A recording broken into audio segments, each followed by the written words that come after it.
is Alf Hurst, and I'm going to be your chairperson for the next hour. I'm really excited about today's session. So to introduce it, I'm going to hand over to the President of the Spiritualist National Union, Minister David Bruton. David. So good evening, Al. Good evening, ladies and gentlemen. Welcome to Audience with the President.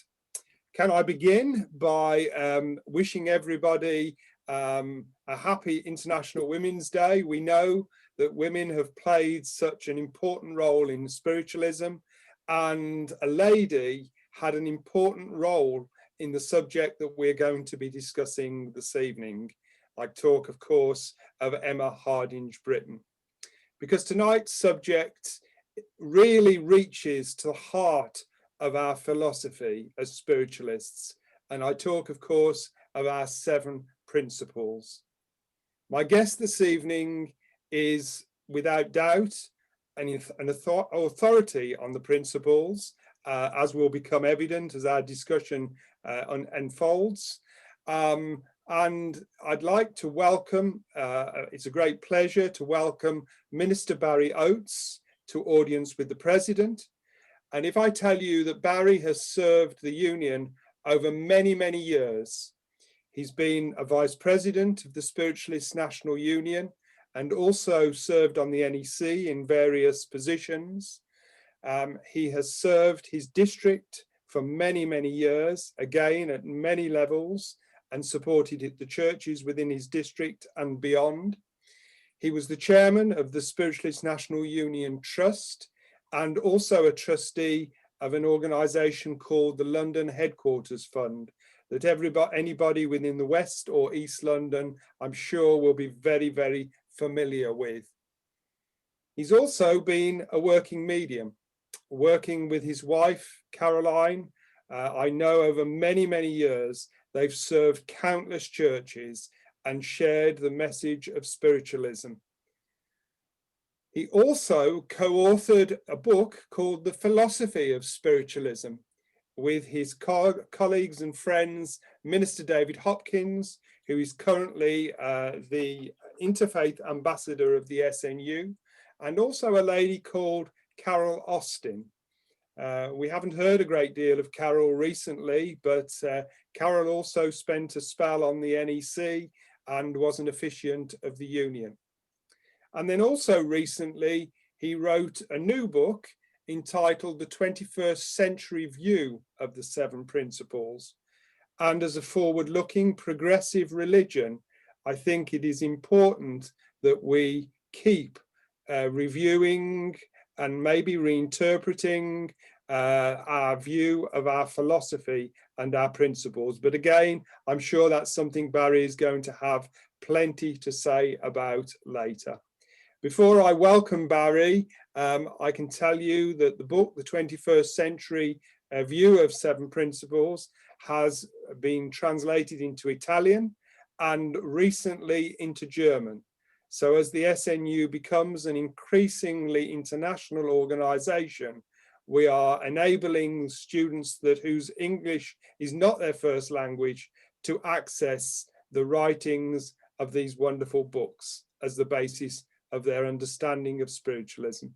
So Barry, it's a real honour and a pleasure to have you as my guest this evening, and thank you so much for joining us. It's a pleasure to be here and to have the opportunity to talk to a wider audience than I'm usually used to. Excellent, Barry. So I'm going to take you right back to the beginning, and I have to admit, Barry, even though we've been friends and colleagues for many years, I'm not sure I know the answer to this question, but I hope you do. What brought you into spiritualism, and when did you start? Well, I've got to go back a long way to answer that question, David. My brother, my eldest brother, who died recently, he has always been interested in the medical profession. All through his life, he's had something to do with medical things in one way or another.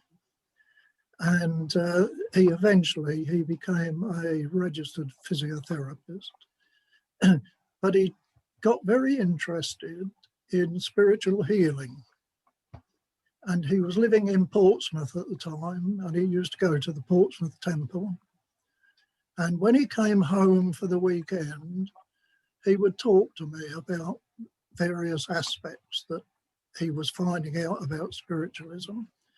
And he was in a circle, so he began to develop his mediumship as well. He said to me one weekend, Barry, you know, you really ought to go and find out what spiritualism is all about. Because I've always known throughout the whole of my life, I've always known that I've been taken care of. My mother couldn't answer the question, although she went to a spiritualist church just on an ad hoc basis. She didn't really know much about spiritualism. And on his advice, I decided to go along to a spiritualist church. And I went to the Cambridge Spiritualist Church. And the very first time I visited, I got a message from the medium, and they told me a lot of things about my grandmother, which only I would have known about. And I thought, that's rather curious. I'll better find out more about this, because how could they have known all about my grandmother? So the following week I went back again, and I got another message, and it was one that was so, excuse me,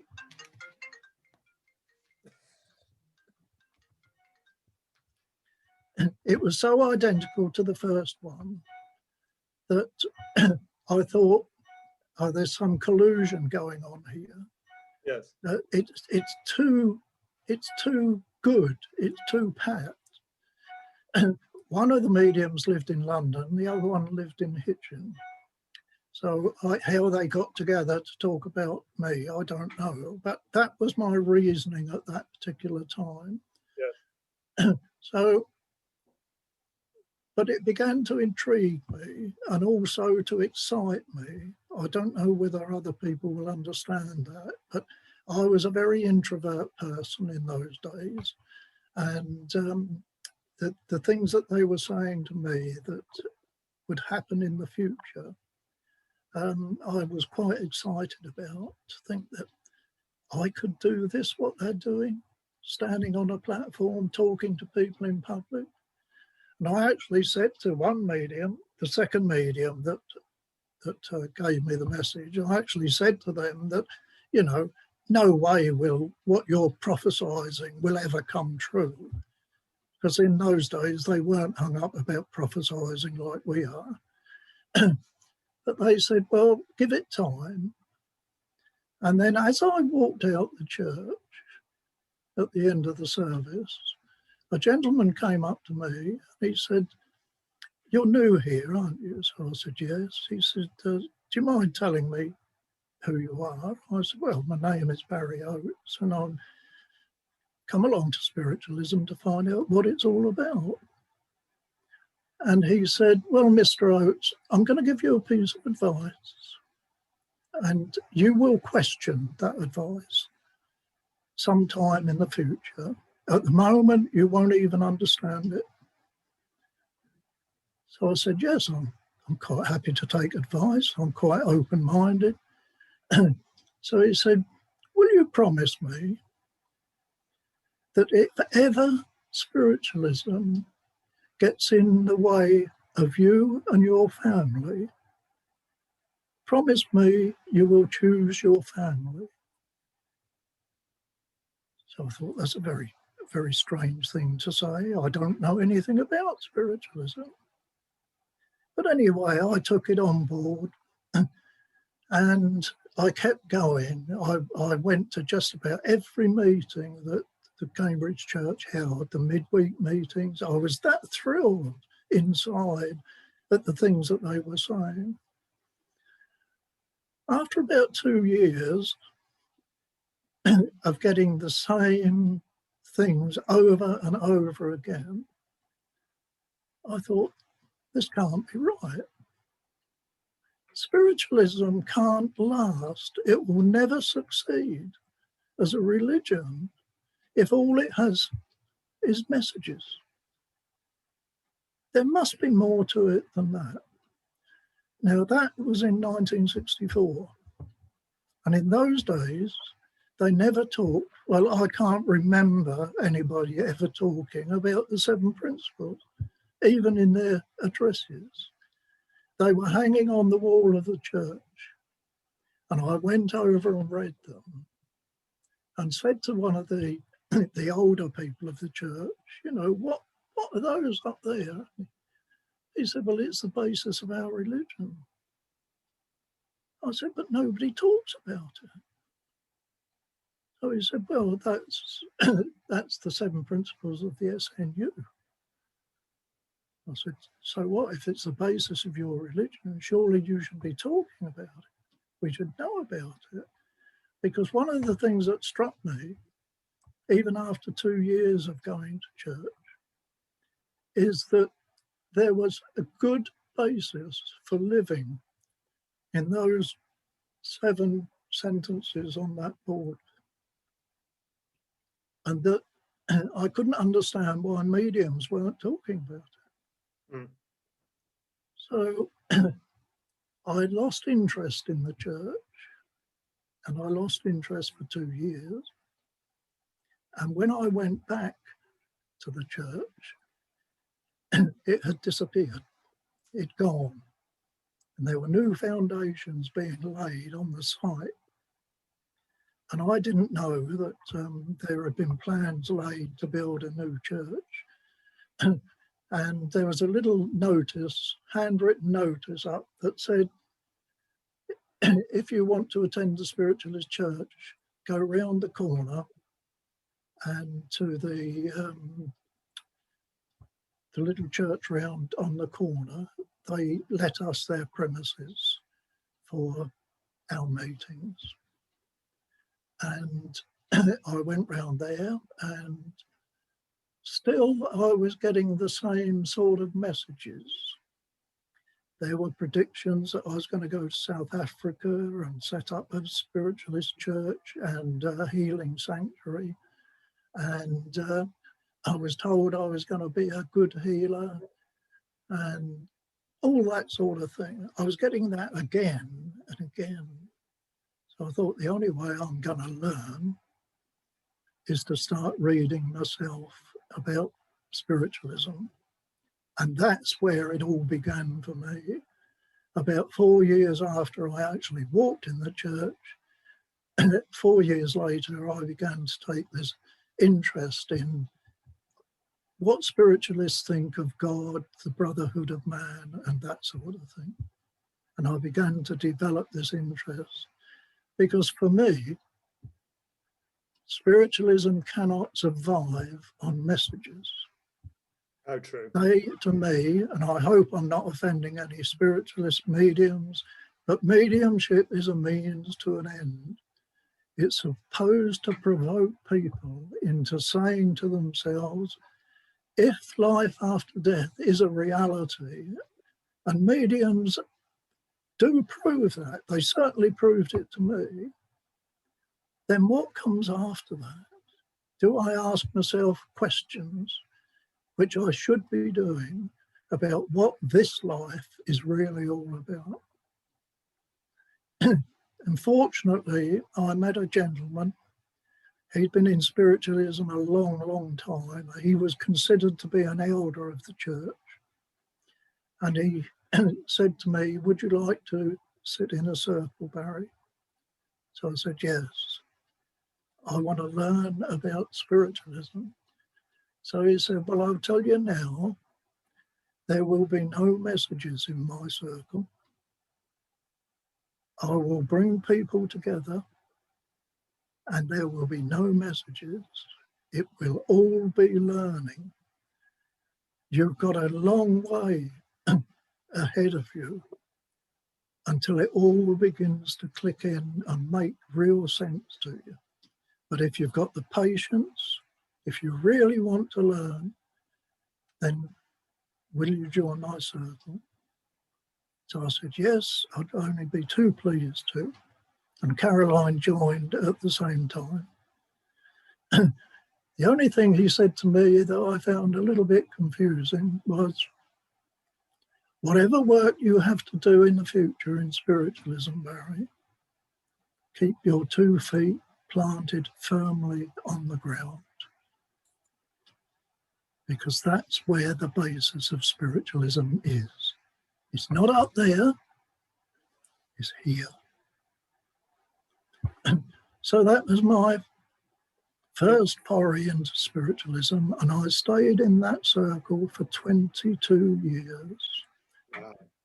And all the messages we got were at Christmas time, Yes. when whoever was mediumistic in the circle was allowed to give a message. So really, Barry, that laid your foundations, and it gave you something that you clearly needed. And of course, with hindsight, how important that was for the work that you've done in the movement. That's amazing.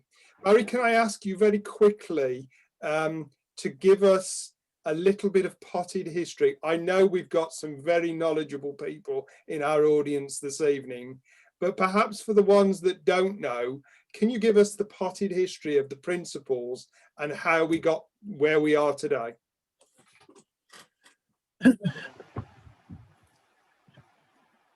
I'm not quite sure how to answer that question.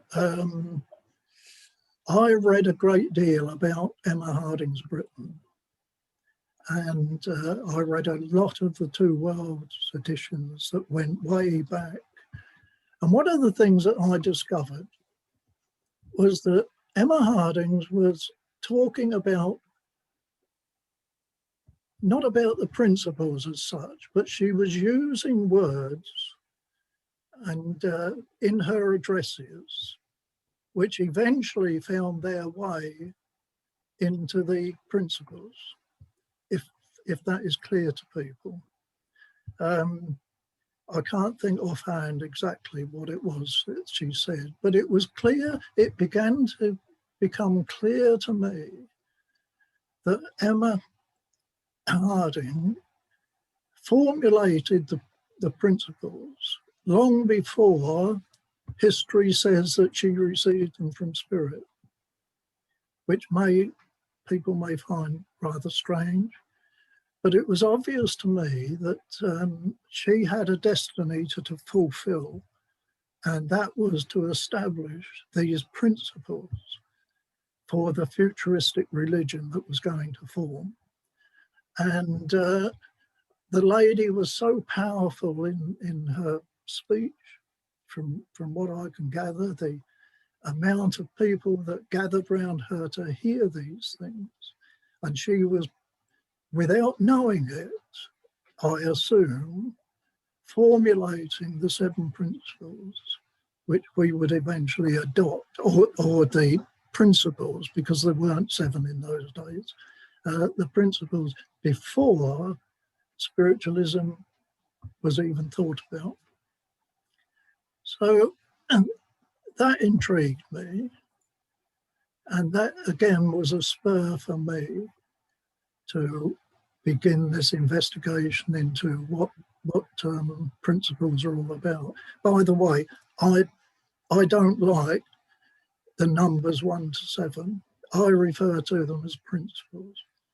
Emma Harding's, when she gave them, and as far as I can see in all the writings, there was never any reference to 7 principles. They were something that we adopted as the SNU. I assume we did anyway. And so for me, they are the principles of spiritualism, and equally apply to everyone who calls themselves a spiritualist. They don't simply apply and accept those principles. They don't simply apply to SNU. I like the broader picture, one that we can sell, or sell is not the right word, one that we can introduce people to worldwide, no matter what they call themselves, that follow these principles. Because if you do, then you have got a basis for a long, very good, resourceful life, because they are the framework for living, not for dying. Absolutely, Barry. That's brilliant. Now, I was lucky and honoured enough to be actually part of the discussion, which goes back into the noughties on the NEC, when the Philosophy and Ethics Committee, of which you were a member, was formed. And I seem to remember Duncan Gascoigne, who was president at the time, talking about the need to actually create a book that explained or interpreted, if you like, the principles, put some meat on the bone. Unlike many other religions, we didn't have the Bible, the Quran, the Torah, to explain the principles and the fundamentals of our religion. So you were joined on the Philosophy and Ethics Committee by David and Carol and Charles Colston, if my memory serves me correctly. How did you begin, Barry? How did you begin that journey of trying to Well, it's interesting because I fell in love with the principles. In my travels, I used to say to presidents of churches, you know, how do you interpret the principles? And they'd give me a rough interpretation. And what I discovered is that, I don't know whether you remember, David, the days when we had on the bottom of the principles, liberty of interpretation. Yes, that's until we found out that there was nothing in the articles and we had to quickly remove it, I seem to remember. Yes, yes. And the problem with that statement is that although people liked it, the problem with it was it meant that every president of every SNU church can actually state what his church stands for. Yes. This can't be right. This is not right. It's all very well for people to have their own opinions,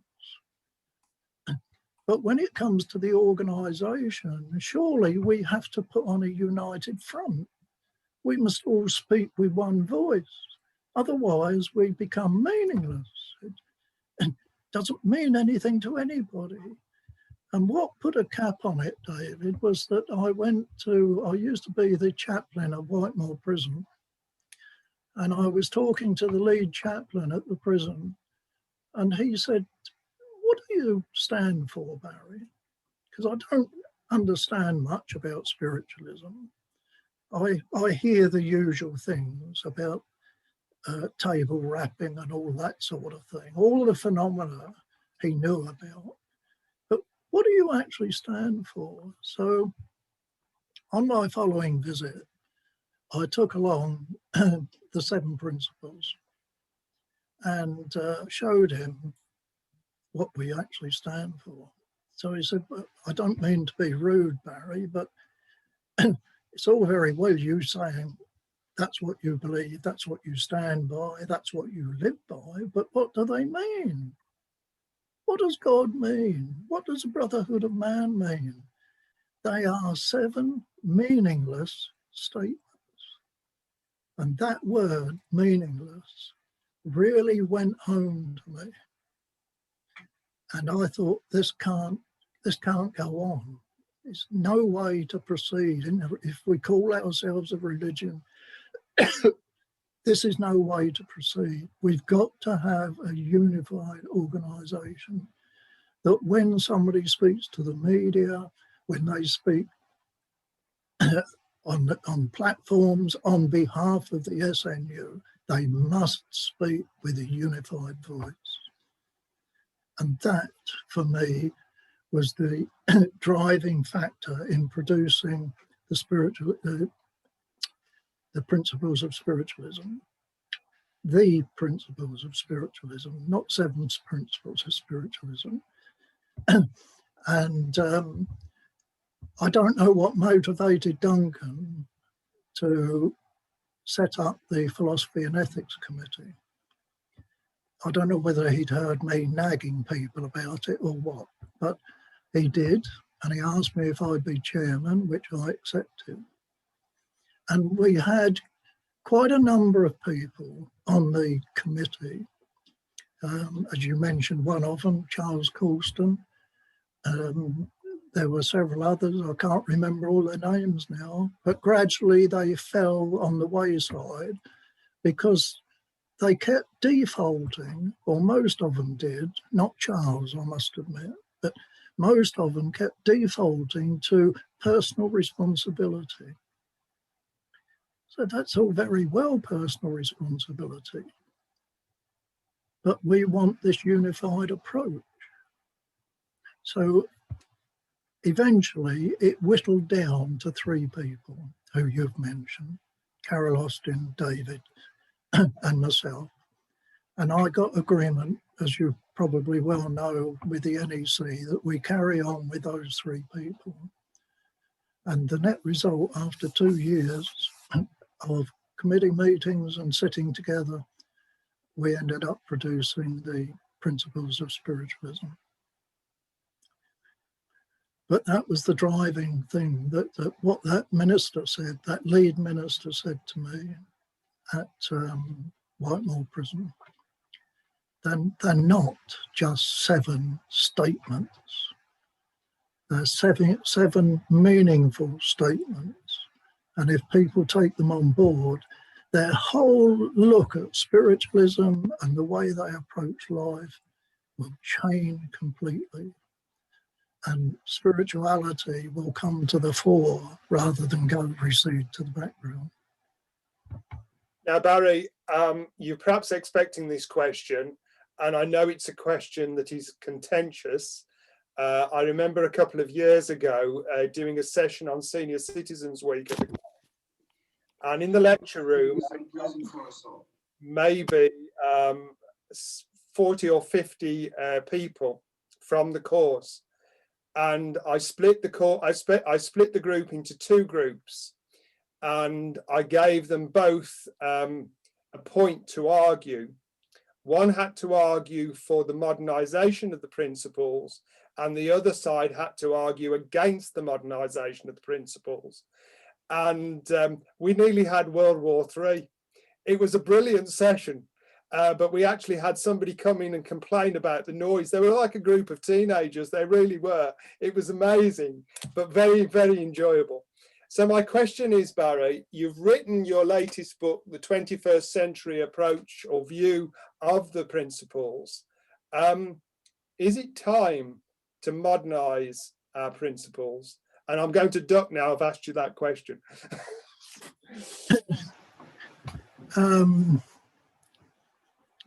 I've thought a lot about this question, David, quite honestly. And the older I get, the more I come to the conclusion that the principles are perfectly all right the way they are.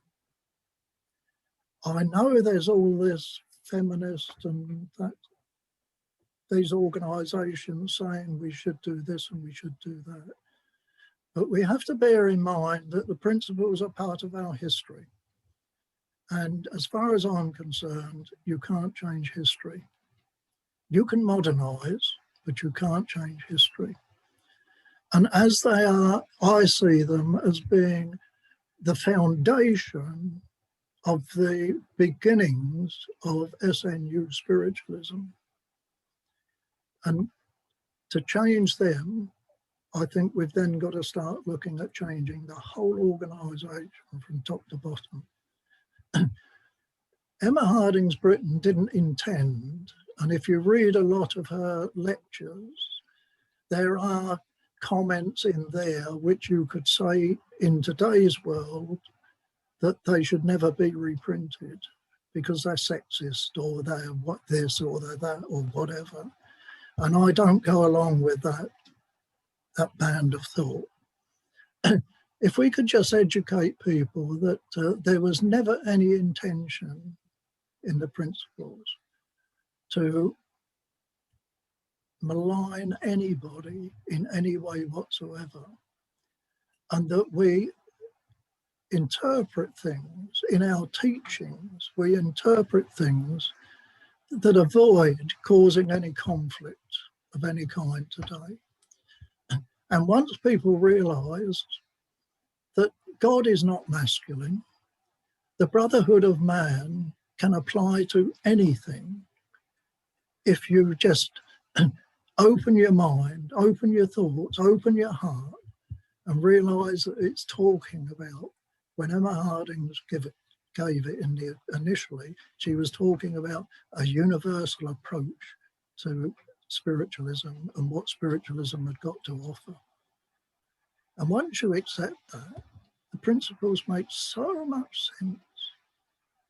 The only way I would modernise them, as I've said before, I would drop the numbering, because numbering things means that people begin to relate to them and recite them by rote. And I don't want people to do that. I want people to accept the principles for what they are, and not when somebody says, what do you believe? Well, number one is fatherhood of God, and get into that sort of way of thinking. I don't want that to happen. I want people to accept them for what they are. And we can do it. I discovered also in writing that booklet is that for me, they are out of order. I would like to see that corrected. The principle that was added at conference by the conference members, to me, was put in the wrong place. And if you, what I did when I was asked to look at them is that I split them all up and threw them on the table, wrote their headings on paper, cut them up and threw them on the table. And a remarkable thing happened. When I looked down at the table, I could see that 3 of the principles deal with life and 3 of the principles deal with the afterlife. And it seemed to me that if they are reordered so that the 3 on the right-hand side deal with life and the 3 on the left-hand side, it makes more sense in your understanding of them, because it makes people suddenly realise that spiritualism is not all about dying.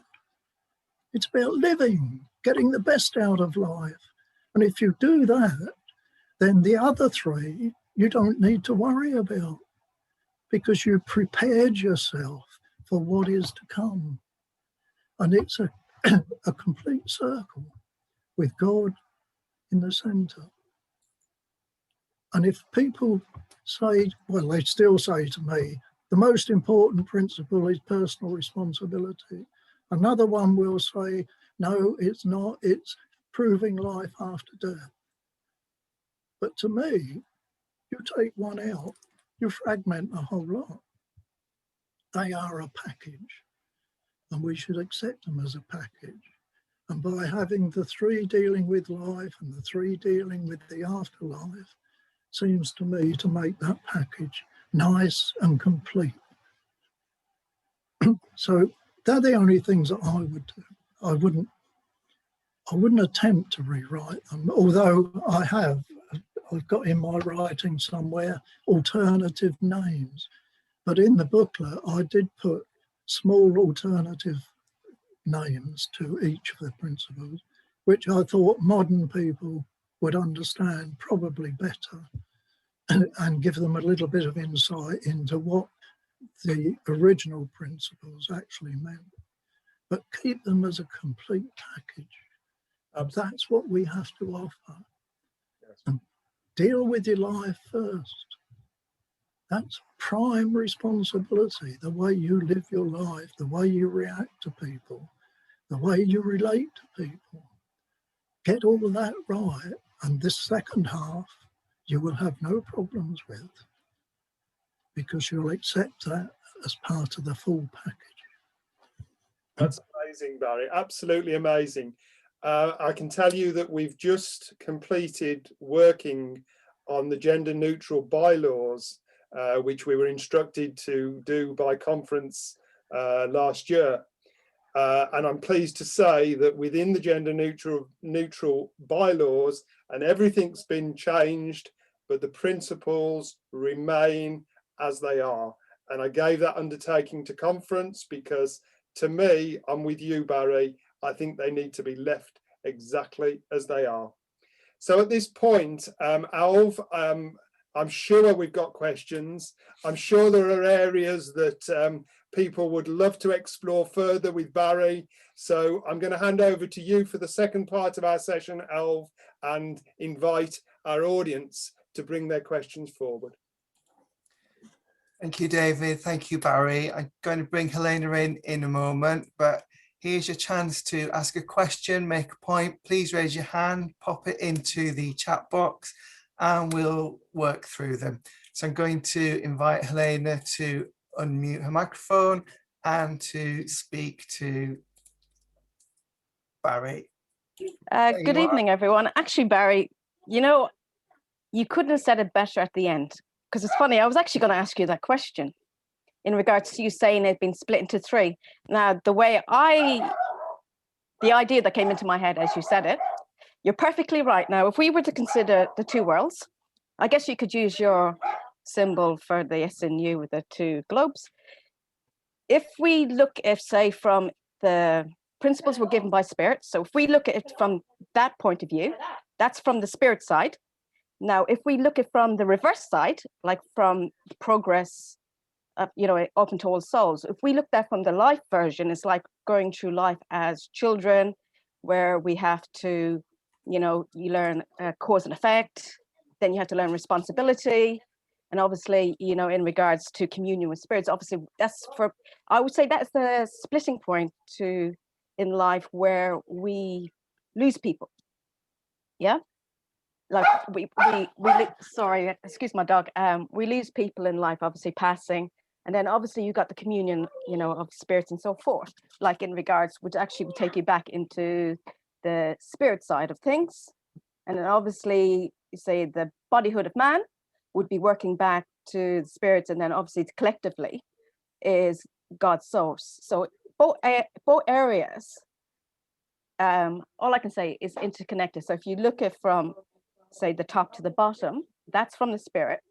For us living our life, we look at from the bottom up, because that's progress, true life. So to me, it is two worlds interconnected. So I completely agree in what you were saying, Barry, that they should stay as they are, but it's the way, the angle you look at it, it all is the same thing. But as I say, we're both on different sides and we're all making progress together.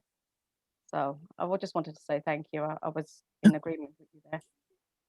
Yeah, I think as far as the principles are concerned, is there's not enough emphasis put on the principles in spiritualism, that they're not all about dying. They're not all about what goes on in the world of spirit. The real starting point for me is from the day you're born, what is life all about? What am I, we've got a personal responsibility principle, but what does that actually mean? Does that just mean, do I look at things as far as I'm concerned and ignore the opinions and the ideas and the ideals of other people? Or is it much broader than that? It's my responsibility not only to my local community, my family, my friends, but to my town that I live in, and broaden it out to embrace a universal world. That's where my responsibilities lie, within the whole of mankind. And we've got to start emphasising these points to people. to encourage them to develop their own spirituality, because that's the root of all the problems, is getting people to walk a path that develops their own spirituality. And the pathway to that is through the 7 principles. There are people that I've met in my life that are naturally good. They don't know anything about the 7 principles, but they are the most spiritual people that you could probably find, because somewhere inside their head, they've developed this idea of a universal world in which they live and their responsibility to that, not just myself. Thank you, Barry, for that. And I'm going to invite Pat now to switch your microphone on and to speak to Barry. Hi, Barry. It's not a question, it's just my thanks to you for this evening, yes, and for setting the record straight with regard to the principles and how we interpret them. And like you and David, no way do I want them altered in any way, shape or form. But what I would like to say is another thank you to you, because I've been in spiritualism now for 20 years. I'm now an officiant, and you in paper form have been at my side on every board I've taken, because as I pick my book up, the pages fall out now. And I always tell my people in the circle, if you're going for any literature, that is the book you buy first. So it's just my thanks. I can't thank you enough, because to me, you just say it as it is. So well done. Thank you very much for that. I've always tried, as I said earlier, that I've always felt in life that I've been guided.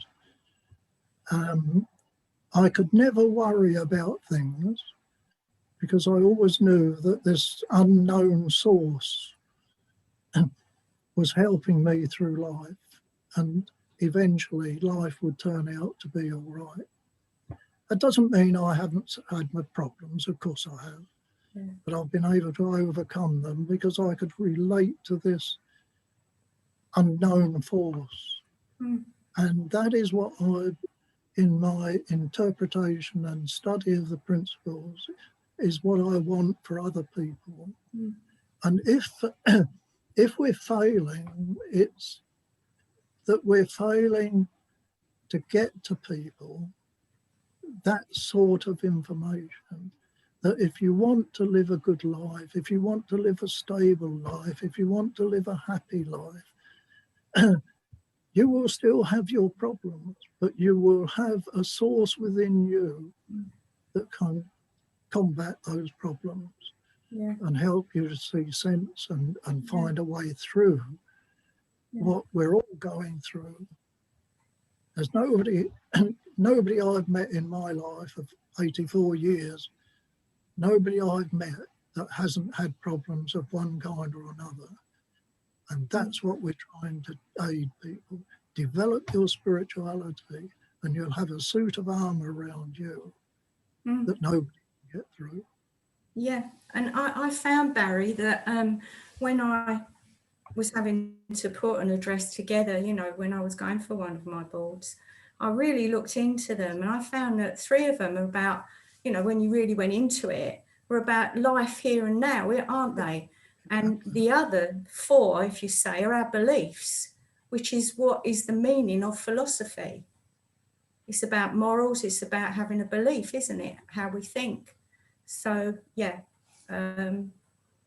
brilliant. People are afraid of this word philosophy, Pat. And let me tell you what philosophy means. The use of reason and argument in seeking truth and knowledge of reality, especially the causes and nature of things and of the principles governing existence, the material universe, perception of physical phenomena and human behavior. Absolutely. Now, philosophy is totally misunderstood by a lot of people, because philosophy is about your life, it's about your living, it's about your understanding. And that applies every minute of every day in your life. So why do people get hung up when the word religion is attached to philosophy? It's simply about your approach to your religion, how you see it, how you understand it, how you actually put into practice the things that you're actually learning and understanding. You know, there's nothing to be afraid of. It's every day. You know, you philosophize about your housework, the love you have for your family. That's all philosophy, but because it deals with the material world, people don't see it. Philosophy only applies to religion, but that's not true. It applies to every action you take in your life. That's absolutely amazing. And I think what's wonderful about that and your work, Barry, is that it makes it so accessible to people. It's fantastic. We're going to go over now to Karen. I'm going to invite Karen to switch your microphone on and talk to Barry. Hello, Barry. I love hearing you talk. And like you, I was very fortunate at my church. I used to attend a speakers and philosophy class once a month, which I absolutely loved. I always look forward to it. And I always enjoy my demonstrating work as much as but I love my philosophy and my speaking as well. How do you feel? And I'd like to give this question to you and to David. How do you feel about just having maybe a service once a month with no mediumship, just readings from beautiful philosophical books and a wonderful address and wonderful music? What are your thoughts on that? Can mediums put their earplugs in now? I don't want to offend anybody, but my approach to church work is that you need a good address. You need a good address as a formulation for people to understand what spiritualism is about. And I believe you need messages in order to prove to people that what the speaker has just said is true. Right. Because from a very early age, I realised that mediumship is a means to an end. The speaker gives the philosophy, the medium proves the philosophy. It's a two-pronged approach, and I think we've got to concentrate a lot more in the future about developing good speakers and good mediums. Yes, I agree. Because not all mediums are good speakers, and not all good speakers are mediums. So we've got to, in some respects, be a bit cruel and say, you're good at mediumship, but you're not. You're very mediocre in your addresses. And as I heard a speaker say the other day, that what good is a good medium to a church if they can't explain what the church is all about and what spiritualism is all about? One negates the other. If you're a bad speaker, it takes it away, and you can give the best messages you like, but you've not enhanced spiritualism. And it works the other way around as well. You can, so we've got to start looking at this, or going back, actually, not listening, going back to this duality that they had in the old days, where they had a good medium and a good speaker. And I know churches can't afford that these days, but maybe mediums and speakers need to be looking at themselves, at what they charge. And when I worked, I charged expenses. I didn't charge a fee. And if that was the case, then we can start looking at this duality and getting speakers that can really put the religion over, and then you'd get this wonderful message that proves everything that's just been said, that the 7 principles know exactly what they are and the wonderment of them. There's a thrill in trying to, or helping people understand what their life is all about. The people that have come up to me in the past and said, do you know, I heard what you said, and I went away and thought about it. I thought, I can do that. It may be their job, it may be relationships with the family. I'll tell you something my wife always used to do.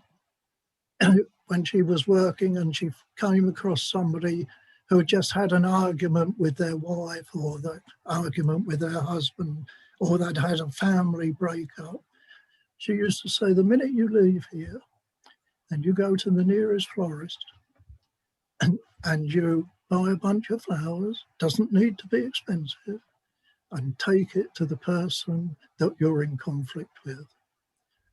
Now, if they hand it back to you or beat you over the head with it and tell you to clear off, you've built your bridges. You've learned something. You've understood something about human relationships. And that is what's important. Maybe didn't fix the problem, but you've fixed it as far as you're concerned. You've done your bit to try and overcome the conflict. If it's rejected, it's their problem. Thank you, Barry. Lovely words. Thank you. Thank you, Karen. Thank you very much for that. We're getting close to the end, but we do have time to bring Kevin in. So I'm going to ask Kevin to switch your microphone on and talk to Barry. Hello, Barry. Hello, Kevin. What I liked about you tonight was how you balanced the principles into the living and the dead and afterlife. And I'm so glad that Morris Barbanel managed to stop the 8th principle coming in, because that would have really put it out of balance. But my main question is, I'm doing exponents, so I love the philosophy side, but you hear it so often at churches, not all churches, but certain few that I've heard, that they want to get the philosophy down to the least amount of time as possible because they're here for the mediumship.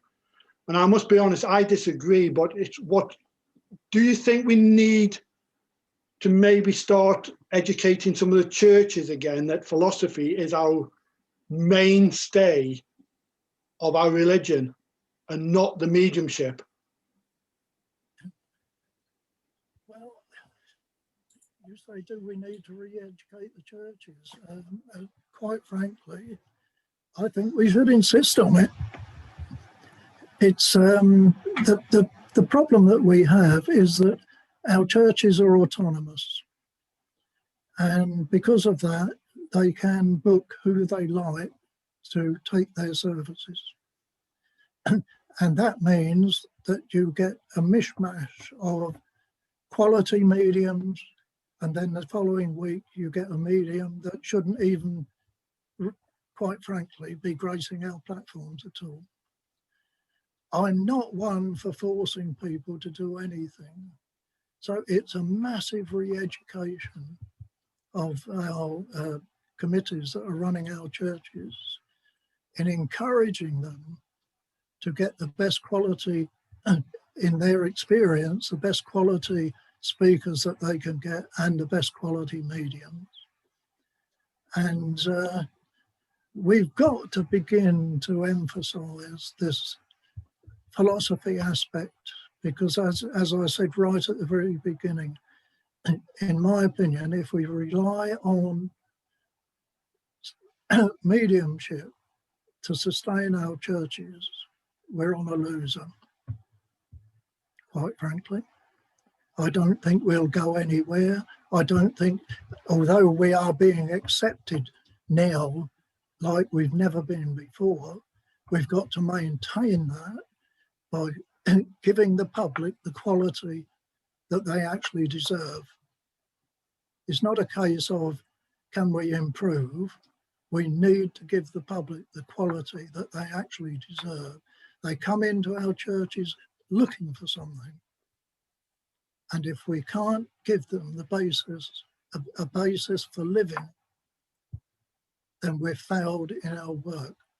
We can give them a message and they can go away saying, oh, that was my mum, that was lovely. I'll go back again next week and see if my mum will come again. After she's come backwards and forwards for about 30 years, you'll decide that spiritualism really hasn't got anything to offer at all. It hasn't helped me to progress in life. And that's what we've got to start emphasising. Does that answer your question? Thumbs up there from Kevin. Thank you. A great question, Kevin. And I think Barry just made such a valid point there. And it seems like the audience agrees as well, because there was lots of agreement coming forward in the chat box as well. Unbelievably, we're almost out of time. I think we could talk about this all evening. It's absolutely fascinating, but I'm going to pass over to Minister David Bruton for his closing remarks. Thank you, Alv. It's been a fascinating evening. Barry has been a brilliant guest, as I knew he would. And I agree that I hope that what you take away from tonight, you'll take into your churches and you'll talk to your committees about. And ultimately, as Barry has rightly said, we now are being accepted more and more and more. We are being approached constantly by different universities, different groups that want to know what spiritualism is all about. And I think still we have a measure of work to do to put our own house in order so that we can actually articulate a view of our movement, a view of our religion that will inform people and will encourage them to want to know more. So I know Karen wanted to put a question to me as well. I deferred to Barry because he's the guest, but I can tell you everything that Barry said tonight, I support him 100%, and he's so right. Quickly, can I just tell you that next Monday evening, we will be joined by the AFC tutor, Maureen Mernon. And Maureen is going to talk about the shamanic ways and exploring spirituality through shamanic practice. So a slightly different tilt.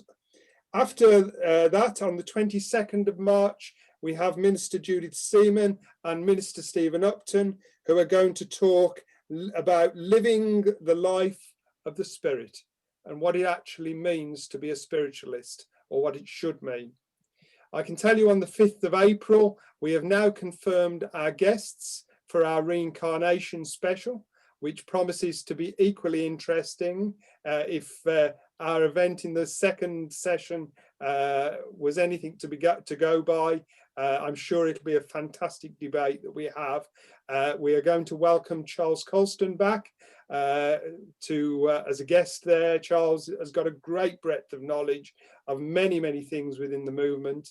And also we'll be welcoming another new person, even though he's been part of audience with the president over the weeks, many weeks. I don't know that he's missed one, but we're going to be welcoming Minister Brian Gledoff from the North. Brian and Mary are with us this evening, and Brian will be sharing some of his experiences about reincarnation.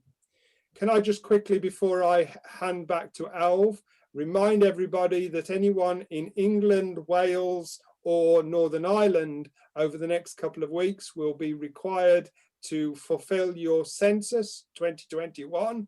And don't forget, if I've got to say this to the group here tonight, I'm sure I don't, declare yourself as a spiritualist. Not spiritual, but a spiritualist. and let's make our voice heard and our numbers count. So, ladies and gentlemen, finally, my grateful thanks to Barry. It's been a brilliant evening. My grateful thanks to Al for keeping everything together and making all the technology work. And thank you to you, the audience, for joining us. And look forward to seeing you next week, 7 o'clock, Audience with the President. Thanks for being with us.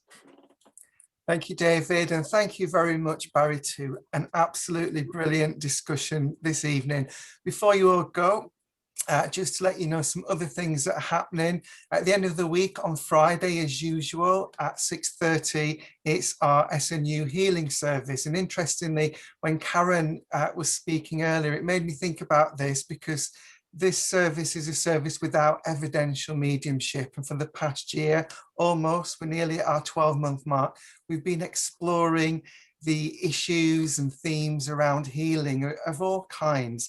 And there is mediumship there, it's just not evidential mediumship. The presence of spirit and God is absolutely there. And it is fantastic. As a working medium myself, it is really refreshing to be able to do services without having to do evidential mediumship. And our divine services on SNUI are there on a Sunday at 6:30 for you to join, and you can find the links to all of these by visiting snui.org and looking at the tuition program page. Thank you all for joining us and for supporting these sessions. They'll be online soon on our Facebook page, which is at Spiritualist National Union, and also on YouTube, which is SNU Film. And you can keep up to date by joining us on Twitter and Instagram, which is at Spiritualist SNU. Thanks again for being with us. Thank you, Barry. Thank you, David. And we'll look forward to seeing you again soon. Bye-bye, everyone. God bless.